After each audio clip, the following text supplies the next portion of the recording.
మీ అందరికీ నా హృదయపూర్వక వందనాలండి. దేవుడు మనతో ఇవాళ ఒక మాట చెప్తున్నాడు. అదేమనగా, శ్రమయందు ఓర్పు గలవారై ప్రార్థన యందు పట్టుదలతో కలిగి ఉండండి. దాని అర్థం ఏమిటంటే, శ్రమలు వచ్చినప్పటికీ ఓర్పుతో పట్టుదలతో ప్రార్థన చేయాలి.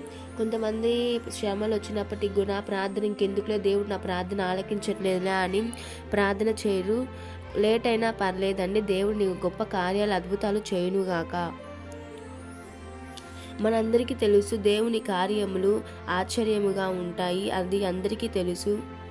ఈరోజు దేవుని వాగ్దానం ఏమనగా, తన్ను తాను తగ్గించుకొనువాడు హెచ్చింపబడును. ఆమేన్. దయచేసి దేవుని మాట వినండి. మీకు ఎన్ని బాధలు వచ్చినప్పటికీ, ఎన్ని సమస్యలు వచ్చినా, నీ కుటుంబంలో ఎటువంటి సమస్య అయినా దేవునిపై నమ్మకంతో, విశ్వాసముతో ప్రార్థన చేయండి. దేవుడు మీకు సమస్యలన్నీ తీర్చునుగాక. మీకున్న ఆర్థిక ఇబ్బందులన్నీ తీర్చునుగాక. నీ కుటుంబంలో అద్భుత కార్యాలన్నీ తీర్చునుగాక. ఆమేన్.